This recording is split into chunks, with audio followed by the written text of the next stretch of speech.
Self-control controls everything. Ini menjadi pembukaan, menjadi alasan kenapa nanti penjelasan gue mengenai Indonesia lawan Australia itu sangat penting banget dengan statement tersebut. Mari kita bahas.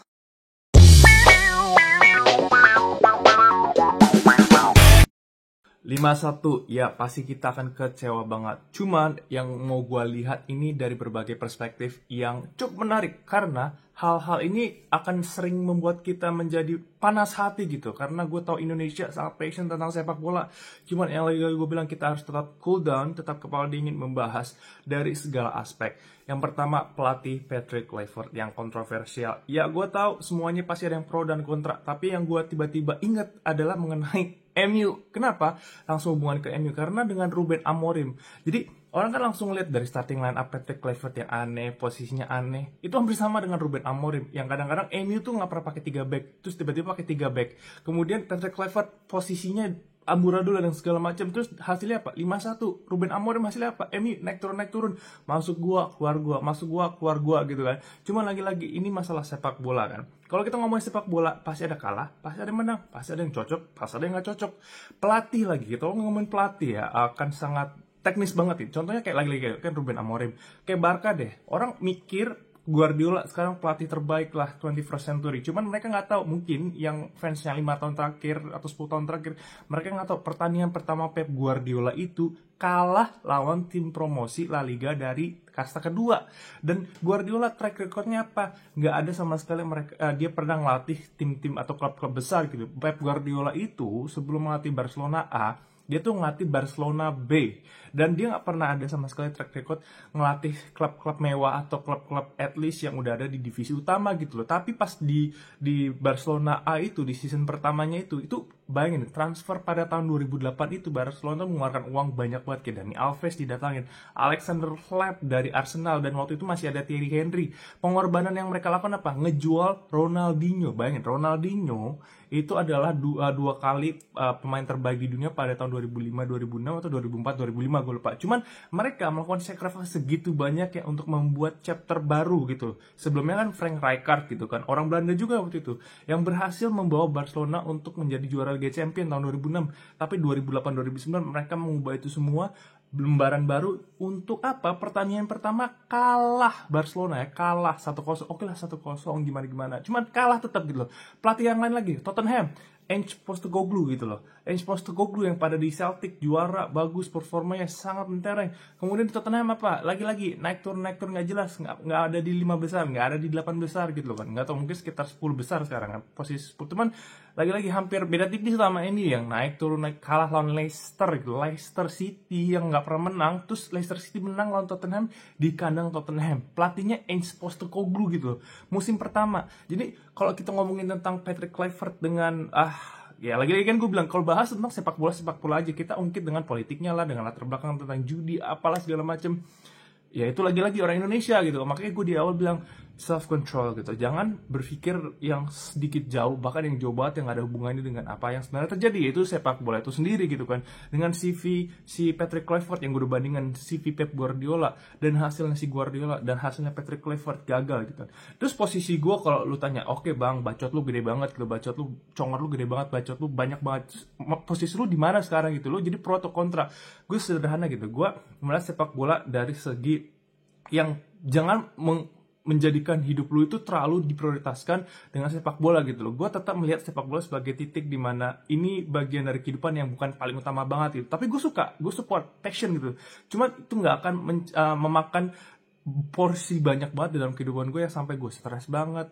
Misalnya keluarga gue korbanin banget, pekerjaan gue korbanin banget gitu loh. Misalnya gue jadi musuh sama temen gue, jadi apakah gue pro STY, apakah gue kontra STY? Itu menurut gue sedikit nonsense dan nggak masuk akal. Kalau STY udah dipecat, ya itu adalah salah satu kebijakan dan keputusan yang dilakukan oleh pihak organisasi yang kita tahu itu PSSI, kemudian Pak Erick Thohir sebagai menteri yang berwenang, yang memiliki kewenangan, kewajiban segala macam. Gue cuma sebagai rakyat biasa ngelihat, oh ini adalah keputusan yang sudah diambil gitu. Kalau sudah diambil berarti udah menjadi masa lalu, udah nggak bisa kita ubah, udah nggak bisa kita atur. Sehingga kalau gue ditanya, lu pro STY apa kontra STY, ya udah gue sih pro timnas aja gitu, yang udah current time aja gitu. Jadi kalau gue ngeliat Patrick Kluivert, oke, Patrick Kluivert kalau gue dilihat sebenarnya optimis, sebenarnya lebih optimis karena agak, kalau lu bias karena lu kan Barcelona, Patrick Kluivert pernah main sama Barcelona, kemudian segala macem. Ya kalau si siapa namanya Erick Thohir milih pelatih Italia juga gue oke aja. Kalau misalnya si Erick Thohir milih pelatih Brazil, gue juga oke aja. Cuman Indian apa? Luis Milla yang dulu Madrid kan tetap gagal gitu kan. Yang notabene-nya kita kira bakal jadi Tiki Taka segala macam tetap gagal. Mau Alfred Riedel yang dari Swiss atau Australia gitu tetap gagal. Pelatih lokal Indra Syafri, Benny Dolo gagal. Jadi what's the point gitu loh. Jadi gue cuma mau lihat bahwa bagaimana kita ngomongin bahas sepak bola itu aja sih. Dan dengan Patrick Kluivert 5-1 ini menjadi sebuah hal yang sebenarnya memang ada sedikit red alert gitu kan, yang mungkin orang-orang yang tetap nggak bisa bla bla bla bla, pokoknya ini adalah gini gitu. Dan mereka seakan-akan keinginan harapan banget gitu. I mean, itu lagi-lagi gue bilang, kalau ketika sepak bola mengambil porsi terlalu banyak dalam kehidupan lu, cuman kalau kalian ngeliat lu sih karena lu berarti yang nggak cinta mati, berarti lu yang memang nggak benar-benar merah putih gitu kan.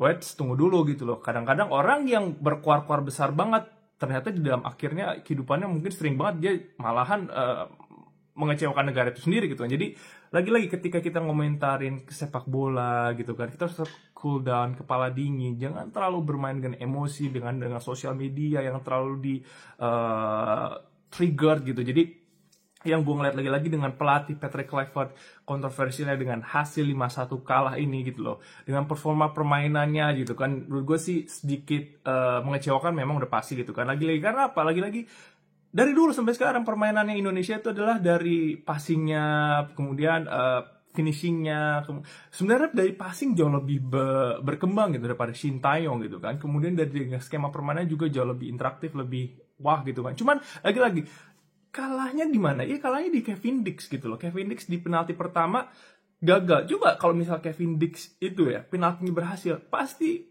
narasinya berubah gitu. Kevin Dix penalti gagal pertama. Kedua, kemudian penalti kita kan gagal ditepis oleh Martin Pass gitu kan. Padahal Martin Pass berhasil lawan Saudi Arabia. Terus yang ketiga, back pass yang dari Tom Haye yang nggak jelas gitu kan. Apakah itu salah pelatih? Enggak dong. Bagaimana pelatih udah memberikan skema yang sedemikian rupa gitu kan. Yang salahnya apa? Ya error individu. Kenapa jadi Patrick Kluivert yang harus menanggung semuanya gitu kan. Dia udah mencoba dengan asisten pelatihnya yang kita tahu Ciamik itu kan, dua asisten pelatihnya itu kan yang namanya agak susah. Oleh Romani, gue secara pribadi ngeliat Oleh Romani memang dia mencetak 1 gol gitu kan. Sebenarnya dia bisa lebih banyak lagi menciptakan gol-gol gitu kan. Karena lagi-lagi Australia dengan kipernya juga berkualitas. J.I.Z hampir menciptakan gol kan. Lagi-lagi Australia memang levelnya internasional yang udah langganan gitu. Jadi kita juga jangan terlalu bersedih hati yang kita lawan Australia yang memang setiap individu secara fisik, secara mental, secara sistematis dari usia sejak dini itu udah jauh lebih rapi gitu, organisasinya juga jauh lebih bagus daripada PSSI gitu loh. Sehingga kita juga jangan lupa gitu kan, kita kayak udah jago tapi kenapa 5-1 kalah? Ya karena Australia juga jago gitu loh. Jangan lupa pelatihnya pun baru gitu kan, pelatih Australia baru, dan mungkin dia lebih skemanya lebih rapi, dimainin berbeda sentuhannya, dan ternyata terbukti berhasil. Lagi-lagi it's about the game gitu loh. Kadang lu berhasil, kadang lu gagal. Dan gue ngeliat Australia sebenarnya nggak bagus-bagus banget gitu loh. Sebenarnya Indonesia itu bisa menang karena lagi-lagi individu error yang menciptakan kegagalan terhadap timnas itu sendiri gitu. Kenapa Kevin Dix gagal penaltinya gitu loh. Kenapa kita nggak menciptakan peluang dan passing di crucial moment tuh banyak banget di babak pertama. 10 menit awal tuh bagus banget Indonesia. Terus abis penalti kan ya, kemudian kejebolan 2 gol, itu udah biasa lah. Kalau Indonesia udah kejebolan 1 udah hancur lah, udah kayak air terjun, kita udah pasti kebobolan terus kan. Tapi di babak kedua, lagi-lagi 10 menit awal kita nyerang bagus banget, persis lawan Jepang gitu loh. Lawan Jepang kita bahkan bisa menekan Jepang yang jauh di atas Australia. Ujung-ujung apa? Kita kalah di kejebolan 1, udah langsung kejebolan. Jadi lagi-lagi kita tuh udah mau ST, mau Patrick Kluivert, kita sebenarnya dengan skema yang ada kita tetap udah berhasil menyaingi tim-tim raksasa Asia ini, bahkan tim-tim yang sekali berpiala dunia. Tapi lagi-lagi kita tidak bisa berhasil mengkonversikan menjadi gol gitu. Itu nggak mungkin pelatih yang nyuruh lu nendangnya harus benar-benar akurat. Ya itu kaki pemain gitu loh. Kenapa lu kakinya nendangnya melenceng, kenapa penalti lu ngarahnya ke atas, itu kan keputusan pemain gitu loh kan. Keputusan pelatih adalah memilih dan mempercayai pemain tersebut gitu, dan tugas pemain tersebut untuk memberikan jawaban gitu terhadap kepercayaan yang diberikan. Jadi it should be balanced gitu, helping me, helping you. Jadi kita helping each other. Jadi itu yang gue sesalin juga, kadang-kadang kita melihat dari segi yang sebenarnya gak nyambung gitu. Kadang-kadang tiba-tiba jadi jauh sekali melebar gitu. Padahal kan secara sederhana banyak banget rapor-rapor yang kita lihat sebenarnya kesalahannya di pemain itu sendiri gitu kan. Cuman gue ngelihat ini menjadi sesuatu yang lagi-lagi lembaran baru. Apakah ada ekspektasi? Gue gak ada ekspektasi banget gitu kan. Cuman gue selalu berharap bahwa Indonesia bisa selalu berkembang secara organisasi, secara permainan, secara keseluruhan gitu loh. Nggak usah terlalu banyak drama, politik juga harus semakin lama dihilangkan. Secara demikian kita melihat bahwa Indonesia akan jauh lebih berkembang dengan secara aksi, bukan berbicara, bukan dari semacam janji-janji belaka gitu. Karena itulah yang dinantikan oleh masyarakat di seluruh dunia.